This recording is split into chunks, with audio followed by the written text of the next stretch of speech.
Burundi wahawe ijambo ko byemewe na nyir'ijambo.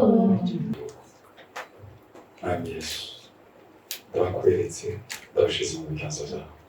Meza agiye kumenyesha amakuru wese ari ahantu umuha umugisha abure nawe ukwisi. Mwami Yesu, iki nico gihe co bimenyesha amakuru kuri iki gihugu bitera imbere. Ubona amavyuzi akwiye. Mwami Yesu, wabonye kwitanga kwawe. Garagaza waravuze ngo uzohezagira imirimo y'amaboko yawe. Ubahezagire ubahe umugisha uhoraho ukwiza. Mwami Yesu urakoze. Ndagushimira kuko ubikoze. Umwanya wose tumara ahantu n'umwanya wose muri iki gihugu uzubambera umugisha. Icubahiro kibe cawe mu izina rya Yesu Kristo wa Nazareti. Amen. Ndakiriye cyane abashitsi bacu batugendeye kugira bazadufashe guhimbaza Imana no gutaza Imana. Irene murahawe ikaze. Imana yamuje umugisha cyane. Abasangwa namwe nyene murahawe ikaze, Imana yamuje umugisha. Murakoze. Muraho neza ababyeyi.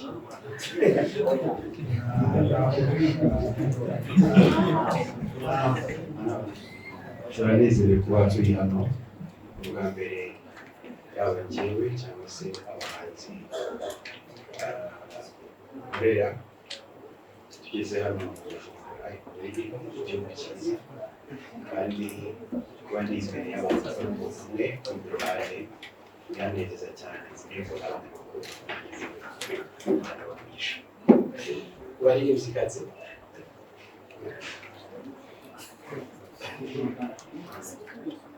Murakoze, twishimiye kuba turi hano, kuba twateye intambwe tukaza gusangira namwe ijambo ry'Imana.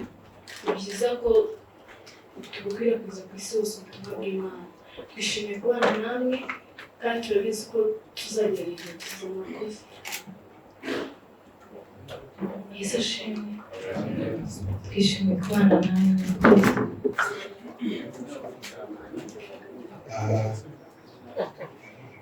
Ngira ngo igihe bahereyeho reka banze subize dushime ntabwo byinshi byo bijyamemo. Hano i Burundi ni igihugu cyiza kandi ibyo dukunda tunafite n'intumbero, ni uko ahantu bakunda Kristo, ahantu bakunda Imana, tugomba kuza kubataramira. Ntabwo turi ntabwo ari competition. Oya, hari abantu inaha bakunda indirimbo za Vestine, Dorcas, babidusabye kuva kera. Batandukanye tugerageza dukora ngo turebe ko byakunda, bigenda byanga kubera ko tuba dushaka ko ibintu bikorwa mu buryo bikwiye ko bikorwamo bwiza.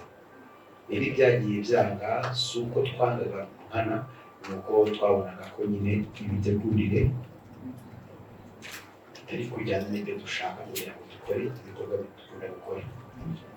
Abakurikira no mu gihugu tuvamo mu Rwanda, naho ibitaramo dukora ntabwo ari byinshi. Si uko twanga gutaramira abantu, ni uko twifuza gukora ibintu byiza akenshi. Bivuze ngo niba twaje hano tuje gukora ibintu byiza. Icyo ni icya mbere. Icya kabiri, ukunda Kristo ahavaho akagera akunda kumuhimbaza. Rero Dorcas na Vestine ni abantu mwamenye mubamenye kure, imbaraga zatumye mubamenya rero nazo zabazanye kugira ngo bahindure imitima y'abantu. Nta yindi misiyo ituzanye hano. Murakoze. Kandi n'igihe cya Noheli turashaka yuko bamenya icyatumye Yesu aza mu isi, icyatumye Imana irumika Kristo aza hagati muri twebwe, aricyo uwantangiriye yavuze, Irene yabivuze. Nta kindi kintu gihari. Turashaka ubutumwa bwiza buva mu bantu, kandi nta yindi kariyeri muzi atari kuvuga ubutumwa. Imana yamuje umugisha. Hari ikintu kimwe buriya kijya kigorana, iyo umuntu ashaka kuvumba ibintu bimuhabwe n'ubundi. C'est bien, ni byiza kandi muri abantu beza nababonye. Ikintu nari bupepe kuvuga cyangwa se mutari buvuze kuvuga nuko hari roadshow twavuye ku kigo kinini kuja tugera hano. Sindi kuvuga mwebwe abanyamakuru twebwe muri abahanga cyane muzi ibintu byinshi, ariko mufite abaturage beza cyane. Franchement, abanyagihugu beza. Abanyagihugu beza. Donc, biragoye. Ndi umunyamakuru. Nagiye mu banyagihugu batandukanye, twenda kwacu twita abaturage. Abenegihugu, nibyo? Okay. Nkora ama-interview menshi nk'uko namwe mubikora. So, mfite capacité yo kureba umuntu nkamenya rero icyo ahabwa, ukaganirizwa n'imyemerere ye. Bivuze ko mufite abantu benshi bakunda ijambo ry'Imana. Kuva twava ku kibuga cy'indege kugeza hano, amavidewo nyarwanda yafashe, abantu baramutsaga Vestine Dorcas, bababwiraga ngo Yesu abahe umugisha, kugeza no ku basinzi. Donc uribaza umuntu ufite abantu baryoshye nyine, si abantu wabyumva tu, mujye mushimira Imana cyane, kubera ko buriya nimba hari ikintu cyiza kuririmbira cyangwa se kubwiriza, kubwira umuntu usanzwe afite ibintu muri we biroroha. Uwavuze ngo kugira ngo bagire vibe ngo bisaba ko banaririmba indirimbo z'abarundi, reka mbabwire mu checking platform zanjye nagiye posting amavideo menshi y'abantu bahangaha bari kuririmba indirimbo za Dorcas. Bivuze ngo iyo bigeze muri gospel nta muntu urya indirimbo ye, turirimba indirimbo twahawe n'Imana. Amen. Simple. Izo baririmba zose, wayikunda utayikunda, hari uwo yafashije. Hari umuntu ugiye kwiyahura yumva nahawe ijambo arabyihorera, kuki umwihoreye se kutamuririmba indirimbo kandi ayikunda? Niyo mpamvu twaje. Isi donc rero iyo byageze muri media ndabizi gusa turabikora, hari akantu kaza no gutwika. Ariko sometimes tekereza kuri roho z'abantu bro. Uri kuzitekerezaho, hari umuntu ubayeho kubera ko yumvishe simpagarara, yaragiye kuva mu gakiza agakomeza agakizwa. Kuki utaburirimba simpagarara? Ibyo ni ikosa waba ukoresheje umuhanzi atayiririmbye kubera ko wamukanze muri press conference. So njyewe icyo nabashije kubona mu Burundi n'abantu beza gusa. Donc mfite amavideo ningera ku bitangazamakuru nkorera cyangwa se imenyesha amakuru nkorera.